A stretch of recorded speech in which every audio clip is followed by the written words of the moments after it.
Alors, bonjour. Euh, je voudrais en ce jour dire mes salutations les plus appuyées au professeur Omotunde et à tous les frères panafricains et panafricanistes qui se battent sans relâche pour la chose de l'Afrique et notre patrie, l'Afrique, la patrie. J'ai déjà amorcé une première tentative de rencontre, de discussion, de partage, que j'appelais dialogue avec Omotunde, où j'ai commencé par saluer et je continue de saluer son œuvre immense qui est là-bas,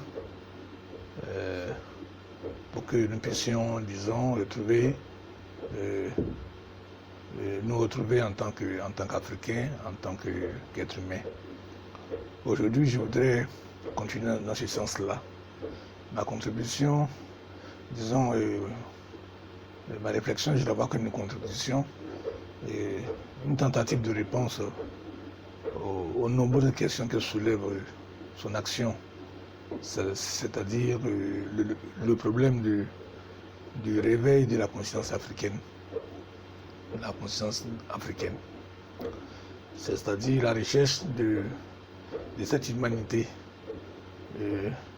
africaine qu'il tient tant à son cœur et donc vraiment qu'il porte fièrement le flambeau. Alors, je m'adresse ici à lui en tant que prophète pauvre. Je sais que ça lui paraîtra certainement un peu curieux, mais je ne dirai pas ça.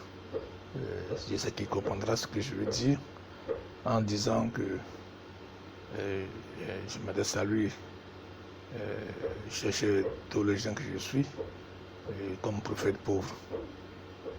Alors je dis pourquoi, parce que j'ai l'habitude de dire, je le dis, pauvre je suis pour parler de la pauvreté, et de la pauvreté je suis témoin. Alors on me dira certainement quel est le but, quel est l'intérêt de cette intervention, de ce dialogue, puisque dès que le mot pauvre est sorti de mes propos, je répondrai que c'est justement pour cela que je suis obligé d'amorcer ce dialogue, de vouloir ce dialogue avec lui, à titre de participation à l'œuvre commune, à l'œuvre commune qui concerne, disons, l'être humain en tant que général. Alors, pour faire pauvre, je le suis, pour la simple raison, et que pour essayer de faire comprendre d'abord quelque chose, que le Dieu dont il a été question, qui a servi de prétexte pour orchestrer tout ce qui a détruit l'Afrique, ce Dieu, quand même, a donné des réponses. Malheureusement, de la même façon que des papes, on ne sait pour quelle raison, en sont arrivés à bénir les événements que nous regrettons aujourd'hui, comme la traite négrière et autres, parce que l'histoire en parle, personne, ce n'est pas un fait caché. De la même façon, Dieu, il ne s'est pas contenté des réponses des 10 représentants. L'action de Dieu, je parle de Dieu qui se réclame créateur, de Dieu de Jésus-Christ, de Dieu que Jésus-Christ est venu révéler, qui se réclame créateur, qui se veut créateur de toutes choses. Alors ce Dieu-là, il n'est pas resté inactif, il n'est pas resté insensible à la cause des Noirs, à la cause, disons, aux relations que des êtres humains entretiennent les uns envers les autres. Mais il se trouve que, de la même façon qu'aujourd'hui, lui, Omotunde, il se veut porteur d'un certain éveil de la conscience africaine, de la même façon, à leur époque, ceux qui sont mis au banc des accusés aujourd'hui, ceux qui nous ont servi la parole de l'évangile de ce Jésus-Christ-là, au nom de ce Dieu. Et bon, on peut le dire, aujourd'hui le sentiment est clair. On ne peut pas s'asseoir et se réjouir forcément de leur action, parce que la finalité, c'est que ce Dieu nous apparaît comme mal connu, méconnu, incompréhensible, sans raison d'être valable, dont on peut se réclamer. Alors, le fond de ce combat, c'est cela. C'est de là qu'apparaît la question de l'Africain dans son rapport avec les autres. Et je le dis aussi en pensant aussi à cette France-là qui, sans le dire, à travers les colonies, se veut expansionniste d'une autre façon. La France va penser à son génie français en faisant, en fait, je dis parce que pour moi, la France poursuit ce rêve-là de créer un empire français. Un empire français qui va englober les colonies, les pays dont il se veut les colonisateurs. C'est dans ce contexte-là qu'il était important, et pour s'assurer qu'aujourd'hui, même les Africains ne comprennent pas toujours bien, il est bon que nous sachions que Dieu a quand même une réponse. Malheureusement, les réponses sont portées par des hommes. La chose de Dieu est portée par des hommes, et tout ce que Omotunde fustige aujourd'hui n'est pas l'action de Dieu, mais l'action de ceux qui sont réclamés porteurs des messages de ce Dieu. Alors, la façon dont l'évangile a été, la chose de Dieu a été faite, bon, il n'y a pas de débat dessus, c'est clair, les dés sont jetés. Nous tous, nous sommes en train d'en pleurer. Alors, la question, c'est quoi? Quelle peut être la réponse si l'action que nous avons subie n'est pas la volonté de Dieu, n'est pas la réponse de Dieu, qu'on ne peut pas affirmer que c'est la volonté de Dieu? Quelle peut être alors? Comment pouvoir envisager un concept de réponse de Dieu face à ces situations? Parce que cette question, elle est importante, parce que notre avenir, l'avenir que nous recherchons, cet éveil de conscience que nous recherchons, quand nous allons nous réveiller, nous nous réveillons, mais nous allons partir de quoi pour aller où? À partir de quoi? Quels sont les éléments fondateurs du devenir que nous pourrons éventuellement projeter de nous-mêmes, et puis après se battre, disons, pour le rechercher, pour le matérialiser.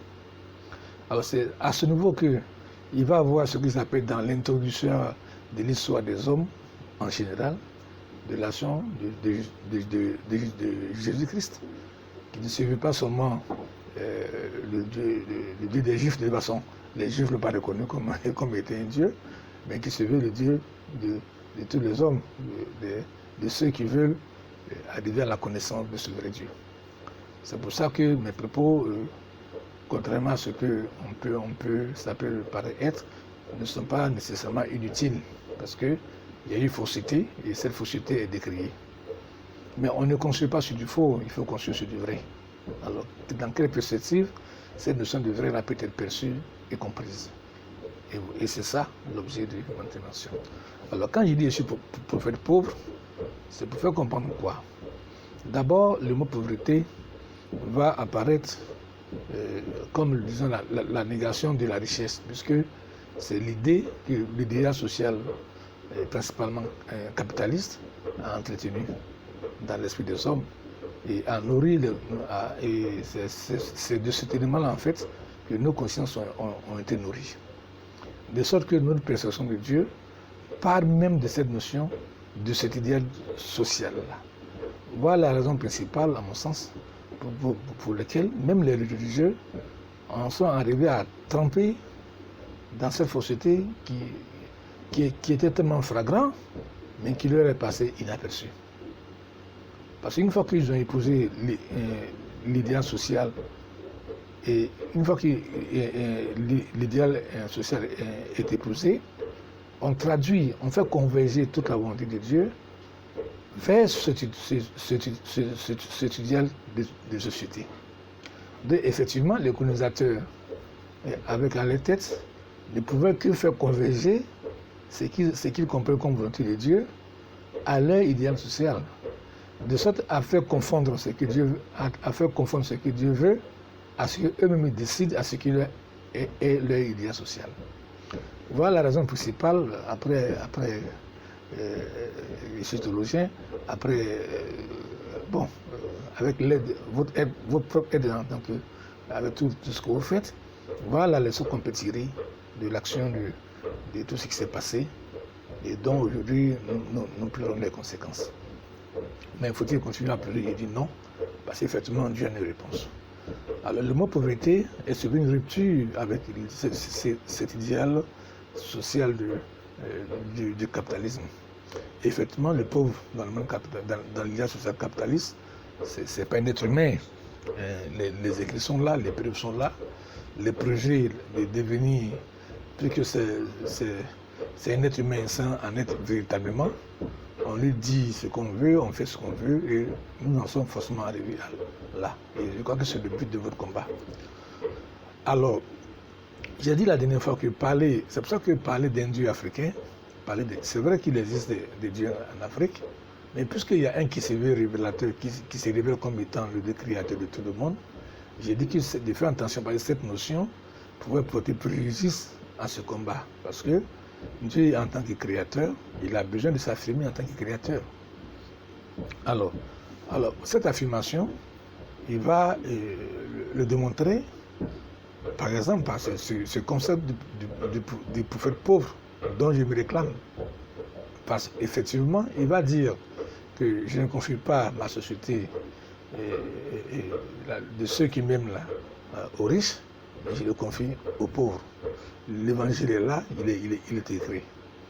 Malheureusement, on a tout lu, on a tout entendu, mais comme j'ai l'habitude de dire, arrivé sur ce passage, tout le monde saute ce passage parce qu'il n'est pas question.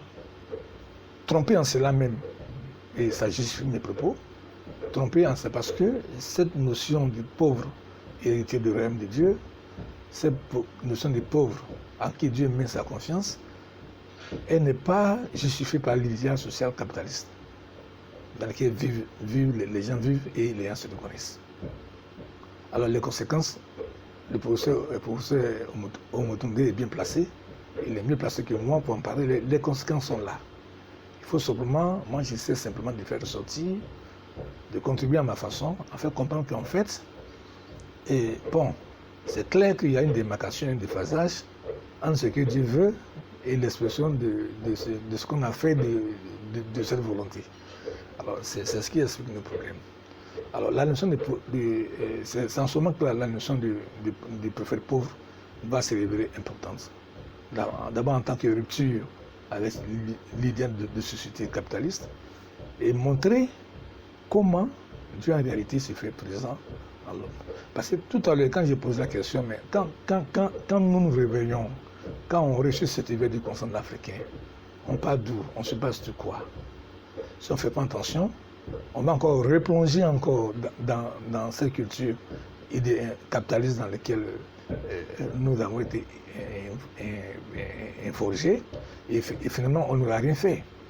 Or, pour celui qui apprend à comprendre le Dieu de Jésus-Christ, il va se rendre compte que un être humain, parce que Dieu se veut créateur, il a prévu en lui-même, il a déposé en l'homme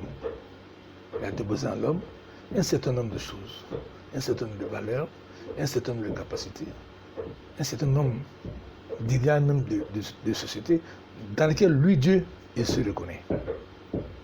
Du coup, c'est dans la réponse de Dieu apparaît là, comme j'essaie de le dire, comme une réponse à la question que se pose l'Africain. Faut-il encore arriver à comprendre la foi telle que Jésus-Christ l'a laissé et enseigné pour que ce que j'ai dit soit compris. Parce que c'est surprenant. Voilà que moi, pauvre, j'ai envie d'en parler de Dieu. Je ne pleure pas, je ne parle pas de misère, mais je parle de Dieu et je parle, et je dis bien prophétise pauvre, prophète pauvre, pour dire une idée de ce que peut être la réponse de Dieu dans ces situations que nous avons vécues, que nous connaissons. Et comme la vérité n'est pas une question de temps, la vérité, vous en tant qu'historien, en tant que scientifique, vous êtes obligé de partir d'une datation que vous seul maîtrisez les règles. Mais quand Jésus parle, il dit je suis venu de Dieu. Donc il se situe au-delà des temps. Donc il va faire que la vérité dont il parle lui, Jésus-Christ, en disant je suis la vérité, elle ne va plus obéir aux règles de datation des sciences historiques et des sciences humaines que nous connaissons. C'est pour ça que ce que je dis, tant que c'est vrai, tant que ce que je dis est vrai, mes propos vont échapper au temps et vont échapper, disons,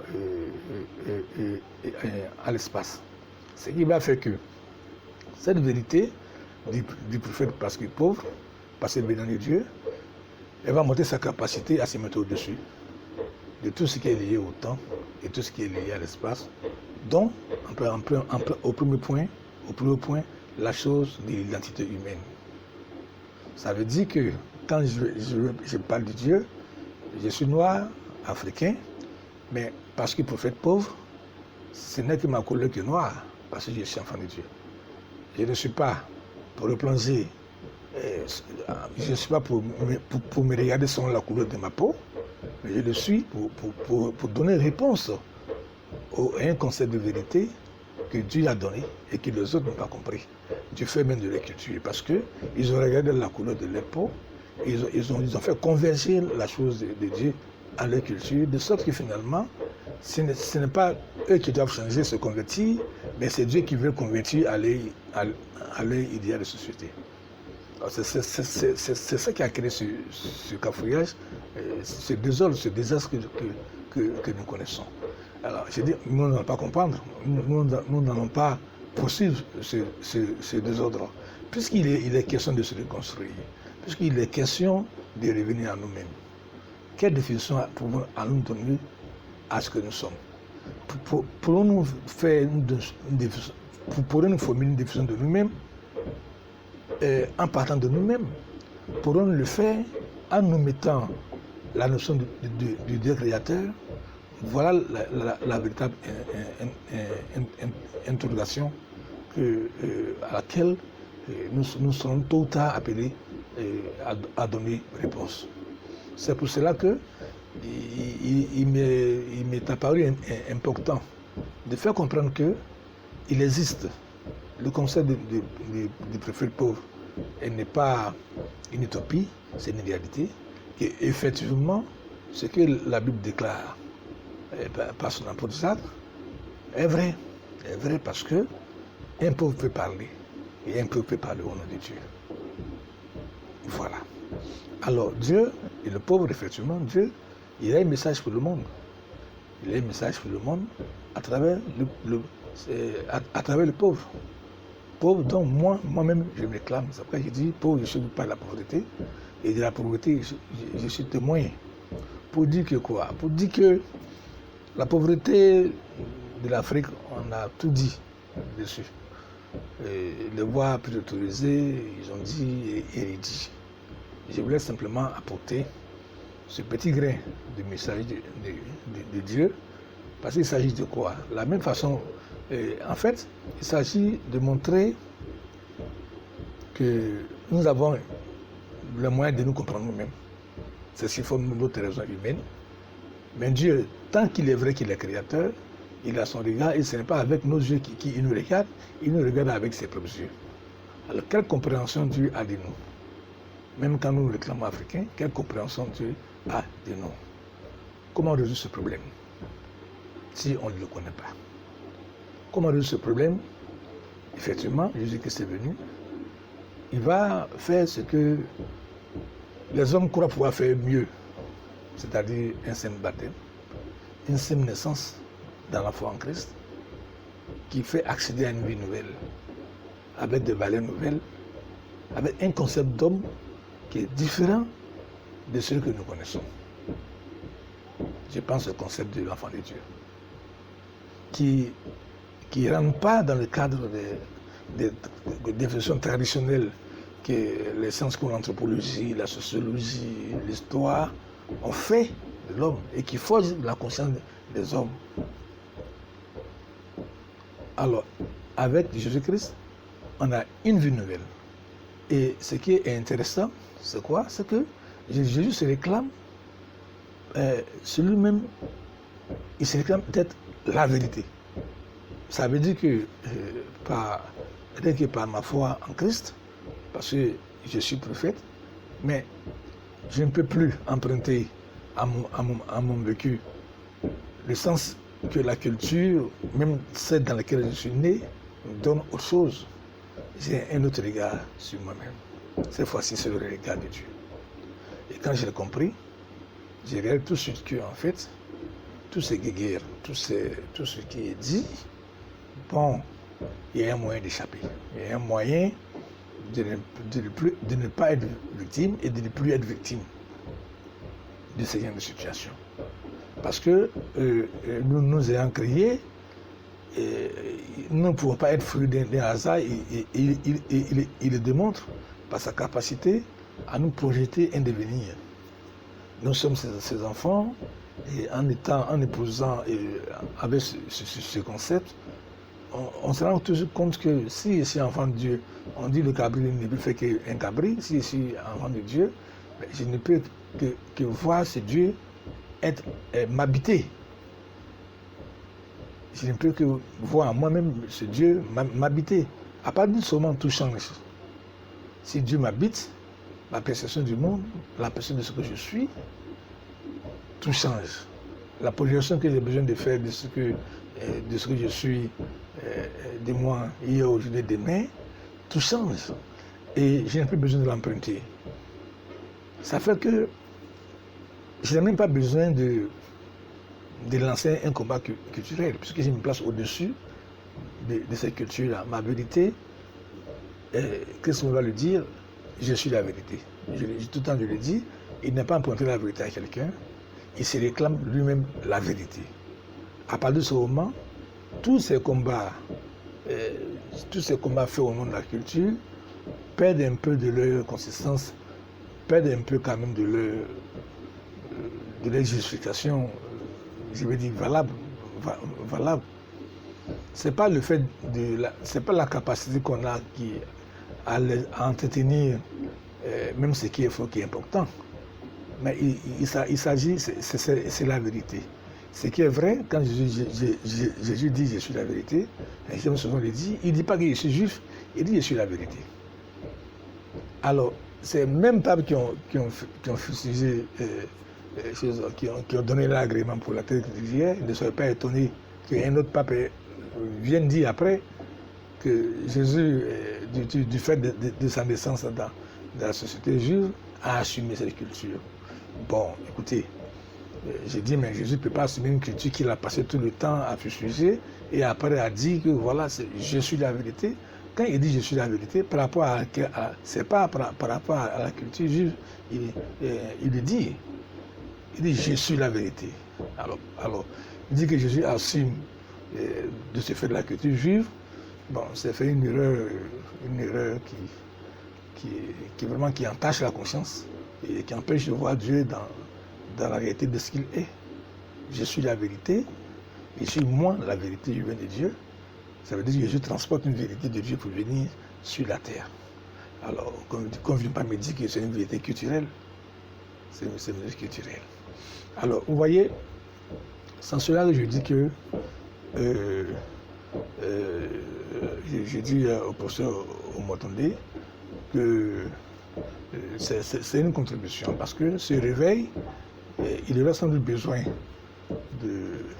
il faudrait forcément un nouveau fondement. Si nous nous réveillons, ce n'est pas pour nous réasseoir sur ce quoi nous sommes assis.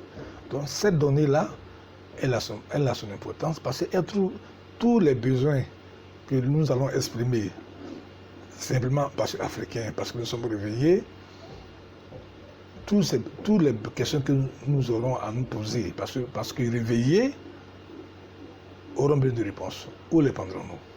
Où les prendrons-nous? Bon, quand le professeur demande retournons à nos dieux africains, c'est bon, effectivement, mais dans le conseil de Dieu, il y a un qui se veut créateur. Il y a un qui se veut créateur, et comme il se le réclame, qu'on veut le ou non, c'est lui qui, mathématiquement, va s'imposer. C'est tel qu'il est le créateur, il finira tôt ou tard par s'imposer. Donc ça ne sert à rien. Donc la logique voudrait que si on entend dans le conseil de Dieu un qui se réclame créateur, il peut justifier, parce que sa meilleure connaissance peut justifier ce qu'il dit, bon, parce que en ce moment, il est mieux, disons, de faire la quête de ce Dieu-là, pour trouver les réponses aux problèmes que nous dénonçons. Parce que dénoncer, c'est vrai, c'est bon. Nous sommes enrichis d'états du passé, mais malheureusement, faute de moyens de rechange, faute de capacité de faire mieux que ce qui est là, on félicite quelqu'un, on va le diaboliser, et après encore, bon, c'est lui, et ça, on se rend compte que sans lui, nous ne pouvons pas faire un certain nombre de choses. Bon, on se trouve encore à lui dire à quelqu'un, allez, vous finissez de diaboliser quelqu'un, et en même temps, vous avez besoin de lui. Alors, comment finalement, si on est dans cette logique, comment allons-nous pouvoir nous en sortir? Voilà. Bon, on sort déjà de la logique religieuse, on sort déjà de l'erreur religieuse qui a été commise par la notion, rien que par la notion de prophétise pauvre, dont je me réclame et que je dis non, le pauvre est pauvre pour parler effectivement, pour faire sortir la vérité de Dieu, pour faire comprendre que, en fait, écoutez, les savants de ce monde, ils ont beau crier, parce que même quand le professeur parle ils ont volé toute la richesse, la connaissance pour aller chez eux, ils ont beau faire des avions, ils ont beau aller sur la Lune, mais l'être humain, il restera toujours au-dessus de l'avion. Il restera toujours au-dessus de la capacité que l'homme a d'aller sur la Lune, d'explorer l'univers entier. L'homme reste le secret seul de Dieu. Parce que c'est Dieu qui l'a créé. C'est Dieu seul qui l'a baptisé l'homme. On peut faire d'un homme qui est mort, on peut le dépêcher, faire tout ce qu'on veut, mais l'homme vivant, il est une chose. La compréhension d'un homme quand il est vivant est plus complexe que quand il est mort. Pour dire quoi? Que ce qui fait de l'homme, finalement, l'être que l'homme appréhende, c'est ce qui fait en lui sa vie. Bon, or, ce qui fait cette vie-là, bon, Dieu le réclame comme étant l'auteur de cette vie-là. En fait, l'homme, c'est celui-là en réalité. L'esprit n'a pas de couleur. Allons-nous imaginer, comme je suis africain, j'ai la peau noire, pouvons-nous imaginer que mon esprit, quand je suis noir, mon esprit est noir. L'esprit n'a pas... Vous ne pouvez pas me dire que l'esprit a la couleur de ma peau. Que le Chinois, il a un esprit qui a la couleur de sa peau. C'est pas quelque chose qu'on peut valablement soutenir. En tout cas, pas aujourd'hui, en tout cas. Pas aujourd'hui, pas en l'état de la conscience que nous avons des choses de l'esprit. C'est tout ça que l'idée d'un Dieu créateur, il est important, qu'il faut le regarder avec un peu plus d'attention. Pas à travers le regard des erreurs, pas à travers les égards erronés des uns des autres, mais à travers le regard de Dieu lui-même. Dieu ne laisse pas prisonnier du regard de ceux qui se trompent. Non, c'est pas vrai. Il a ses propres yeux. C'est pas avec nos yeux il regarde avec ses propres yeux. Donc si celui qui a regardé, qui n'a pas compris ce que Dieu lui dit, il ne doit pas fermer la route à la quête de Dieu, des nôtres. Or, c'est dans cette erreur que nous sommes restés, parce que des habitudes de vie nous ont été données.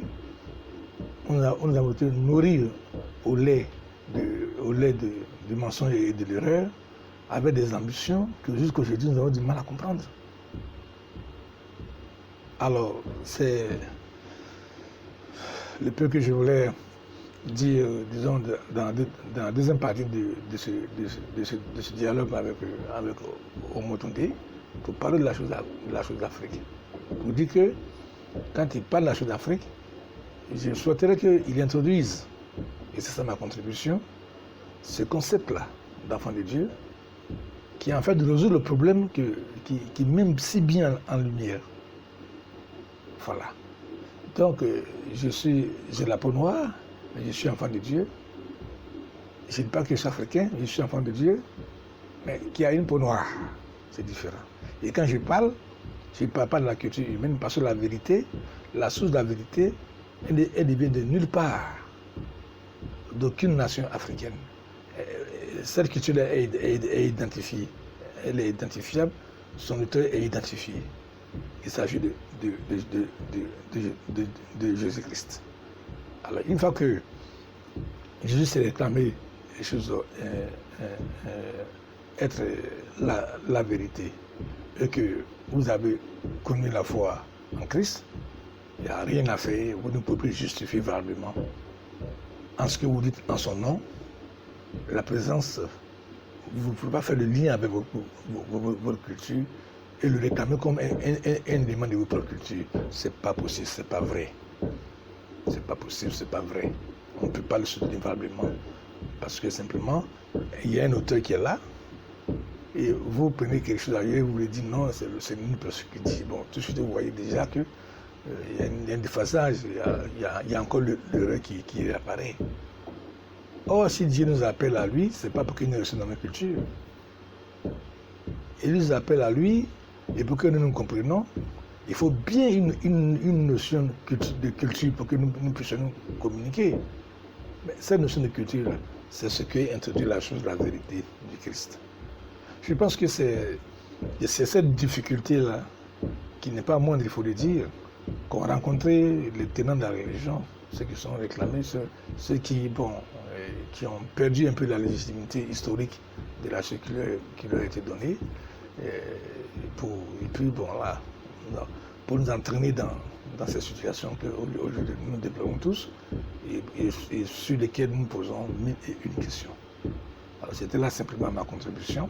Et comme je l'ai dit, je suis le chercheur ici, Frédéric Adou, chercheur théologien et prophète pour de la faculté de théologie de ISBB, que vous pourrez joindre sur le site qui va apparaître sur l'écran.